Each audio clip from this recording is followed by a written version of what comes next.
नृत्य करती लड़की की परी कथा। एक छोटे से गांव में जहां रंग बिरंगी फूलों की महक हमेशा रहती थी, एक प्यारी सी लड़की रहती थी। उसका नाम राधिका था। वो अपने अद्भुत नृत्य के लिए जानी जाती थी। राधिका का नृत्य इतना अद्भुत था कि जब भी वो नृत्य करती, उसकी ताजगी से पूरा गांव मंत्रमुग्ध हो जाता। राधिका के नृत्य में एक खास बात थी। वो जब भी नृत्य करती तो ऐसा लगता जैसे स्वर्गलोक की तानों से महक उठती हो। उसकी हर हरकत में एक विशेष जादू था जो सभी को मंत्रमुग्ध कर देता था। उसका नृत्य कभी तो हल्के हल्के पत्तों की तरह था, कभी तो गगनचंबू बर्फ की तरह। एक दिन गांव में एक अद्भुत उत्सव मनाया जा रहा था। राधिका ने सोचा कि वो इस अवसर पर एक विशेष नृत्य प्रस्तुत करेगी। पूरे गांव के लोग उत्सुकता से उसके नृत्य को देखने के लिए जमा हो गए।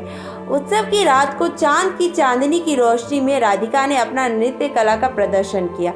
जैसे ही उसने अपना पहला कदम उठाया, उसके नृत्य में एक अद्भुत महक फैलाना शुरू कर दी। उसकी चंचलता ने पेड़ों के पत्तों को झूमने पर मजबूर कर दिया और उसके कदमों की ताल ने झरनों की धार से संग मिला लिया।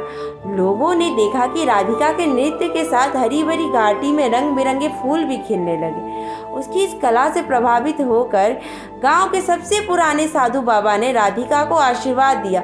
उन्होंने कहा, राधिका, तुम्हारे नृत्य में एक अद्भुत जादू है। इसे संजो कर रखना, क्योंकि ये तुम्हारे और हमारे गांव की सबसे बड़ी संपत्ति है।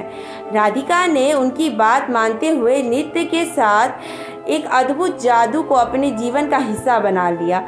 उसके नृत्य से गांव के लोग हमेशा प्रेरित होते रहे और उसके नृत्य की कहानी पीढ़ियों तक सुनाई जाती रही।